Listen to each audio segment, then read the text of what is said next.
Hello everyone and welcome back to my channel. And today I will be taking a look at these Sagara Regent boots in this Oxblood color.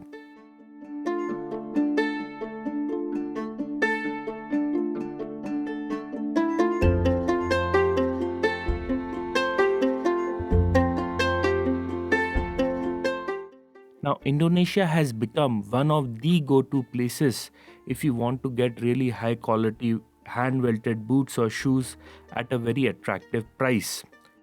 Now, the resurgence in this boot culture out of Indonesia is a comparatively new thing, which can be dated back almost 15 odd years. And Sagara is one of the most popular and famous brands of boots out of Indonesia. They are located in Bandung, Indonesia, which is more or less the hub for all the hand-welted boots and shoes made in Indonesia.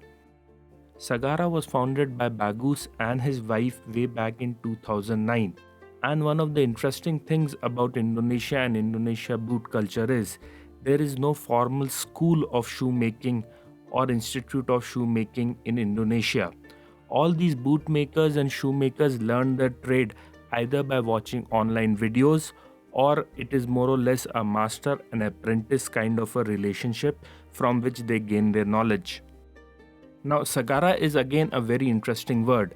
It has 32 different definitions depending on the culture. The brand name Sagara is inspired or taken from the Sanskrit word which means ocean.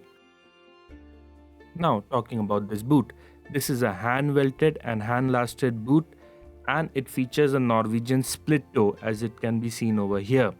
This is made in a local Burgundy or Oxblood leather, and it is based on their mark last. I have owned these boots for over an year and worn them about 40 to 50 odd times. At the time of purchase, these boots were $265 and that included the shipping. Now the ordering process is a little bit time consuming because each boot is made to order. Sagara does have some ready to wear inventory, but they are very few, and they do release some ready to wear or special editions from time to time. But I would say a majority of their business or their boots are all made to order or made to measure boots. Now, how do you order a boot from them? Well, you can either hit them up on Instagram or send them an email. From my own personal experience, I found that they are quite responsive on both of them. And for this boot, we exchanged almost 40 odd emails before finally deciding on all the details of this particular boot. Now, one more thing that you have to take into account, since these are all made to order boots and they have very little to no inventory, is that it takes time. Every boot is made for you. For me, it took about 3 to 4 months from the time of payment till the time these showed up at my doorstep. Now, one of the best things about these boots is you can customize everything. You can go as weird or as unique as you want it to be. You can customize the sole, you can customize the outsole color, you can customize the midsole color. You can basically do anything that you can think of and which is within the limits of Sagara to do. Now, coming down to the looks of this boot, this is a Norwegian split toe boot. And a Norwegian split toe design is one of my favorite designs.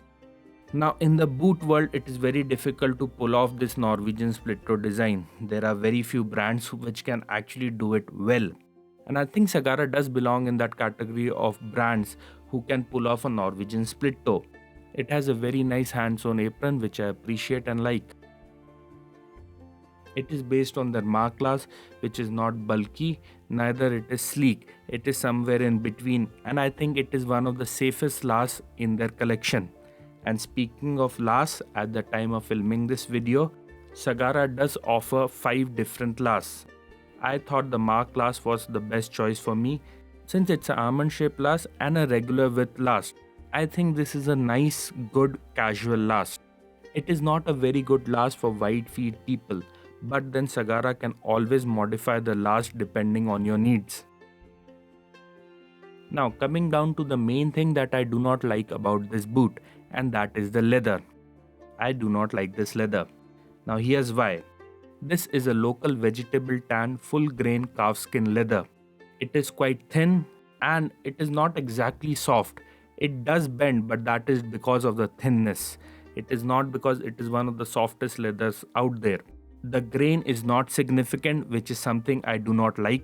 There is hardly any color variation that I can appreciate. The depth of color on this leather is not very good. Although this is a vegetable tan leather and I have owned these for over an year, they have not patinaed as much as I thought they should have. And let me be clear over here, I do not blame Sagara for this leather. This is a locally produced Indonesian leather, and the Indonesian tanneries are not as advanced as their Western counterparts. As with most countries in Asia, the best hides are exported, and what the local tanneries are left with is not the best material. And that is what happens here. So, quite clearly, I am not a fan of this leather at all. But you have to take into account the price of the boot. You are paying $265 for this boot.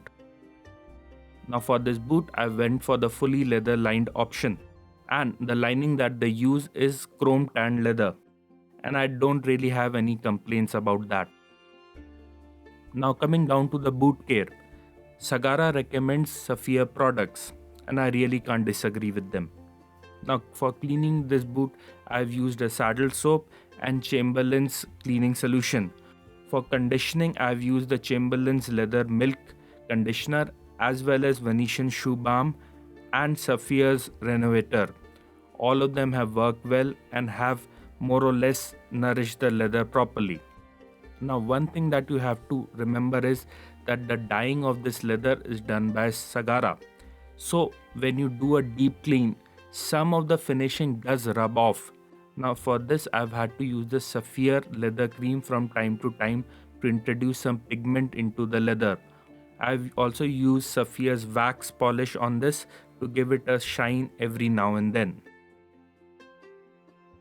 Now coming down to the construction and the reason why so many Indonesian brands are getting so popular.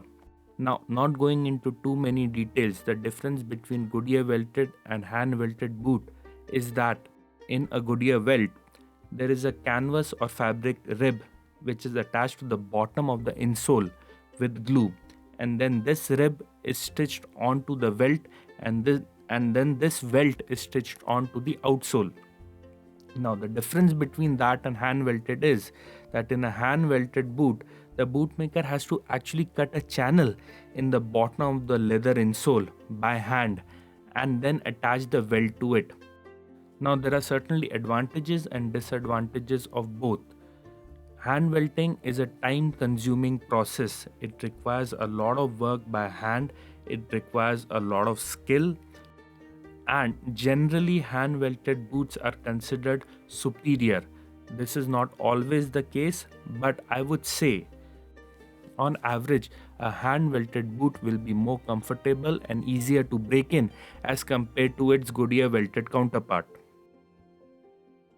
Now this particular boot has a 360-degree hand welted flat welt. I also went for a 270-degree Norwegian welt. At the time of purchasing, I also asked Sagara if they could do a 360-degree Norwegian welt. But unfortunately the answer to that was no. For some reason they are not able to do the 360-degree Norwegian welt. Now the advantage of a Norwegian welt is that it is a little bit more water resistant, but the disadvantage is that it takes a little bit more time to break in since it makes the shoe more robust. Now personally I did not get this because I wanted more water resistance. I got this because I really like the look of a Norwegian welt. And furthermore, I went for a structured toe box. I also went for a single midsole, and this is a nice good single midsole. Now I think a midsole is an extremely important part of your boot, and a lot of people do overlook it. And depending on the quality of the midsole, it will dictate the longevity and the comfort of your boot. I do like the midsole of this boot. It is not the heaviest, but it is quite comfortable and has broken in well. I went for this antique brown edge trimming which I thought complemented the boot better. For the majority of the boot, the stitching is done pretty well. The stitching is quite neat, the stitch count is also quite good, But there are some places in which there are some problems. The welt stitching is mostly well done. There is nothing wrong structurally, but I think it could have been done a little neater. But very honestly, I'm nitpicking over here.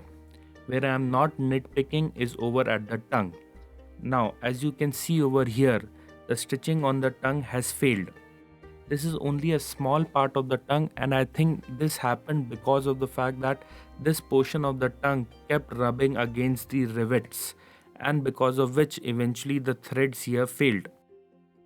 Now these boots came with a partially gusseted tongue, and I went for 5 eyelets and the 3 speed hook option. You can customize it however you want, as Sagara gives you a lot of options of what exactly do you want your boot to do. Now coming on to the outsole of this boot. Again, here you have a lot of options to pick from. I personally went with this Sagara rubber sole and heel, which is their own heel and sole, and I'm quite happy with this outsole. It is quite grippy and hard wearing. It is not the softest rubber out there, but I'm fine with that. And the design on this is quite unique and unlike anything I've seen. Now sizing can always be tricky, and everyone's feet are different. I went for a 45D in these boots, and for reference I am an 11E on the Brannick device. Now for me this boot is about half a size too big, but since it's a boot and I do not mind the extra spare room in my toe box, I am pretty happy with them, but I do think I could have gone half a size down. Now one of the ways by which you can avoid this is by tracing your foot. Now, a lot of companies are following this concept of tracing your foot or giving your foot measurements so that they can recommend a proper size for you, and Sagara is one of them. Sagara also offers made to measure service in which they can modify a last a little bit in order to accommodate your foot. Now what about the comfort and break-in on these boots? Well, they were quite comfortable out of the box. This may be partly down to the fact that this is a very thin leather. But nevertheless, I did not have any blisters or any pain, and I think it only took 2 to 3 wears for this boot to start molding to my feet.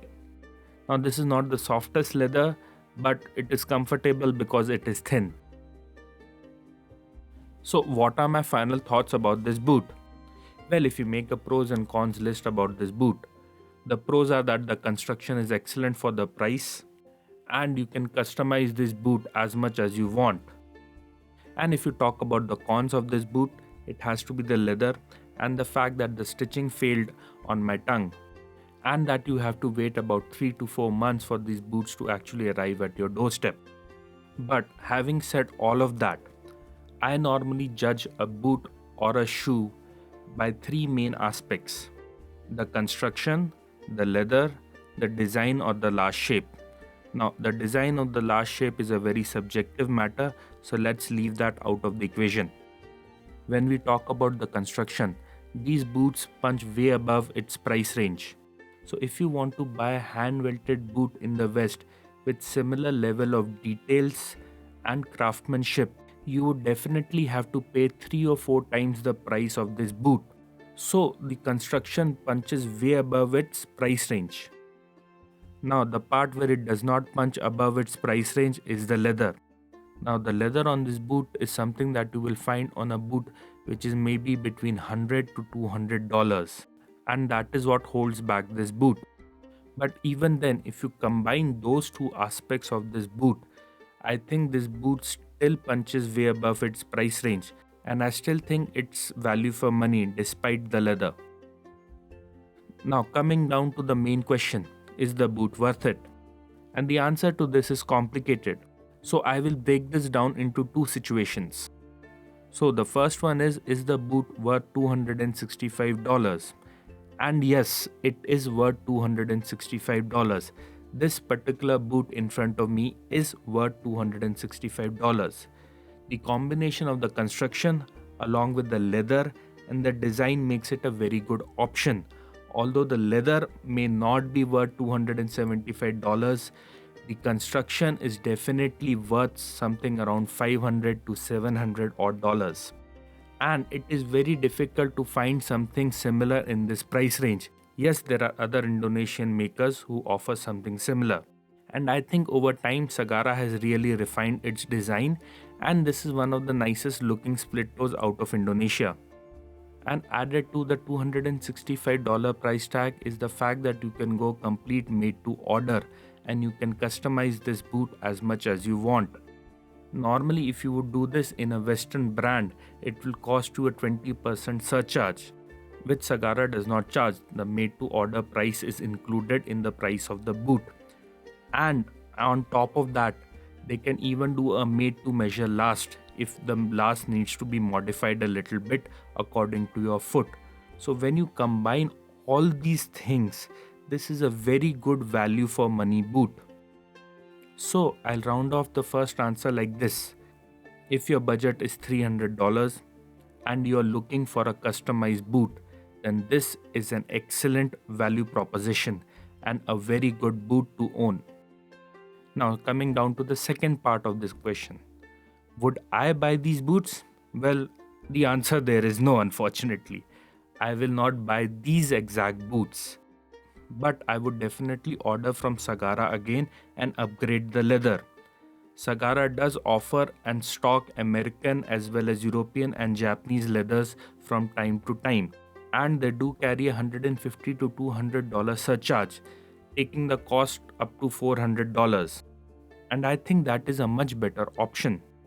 As of now, the leather on this boot does not do the construction justice, but if you go for a Western or a Japanese leather, it will really do the construction some justice. And I think for a $400 boot with either American or European leather, this is excellent value for money. So that's been it. I'll see you next time for some more reviews.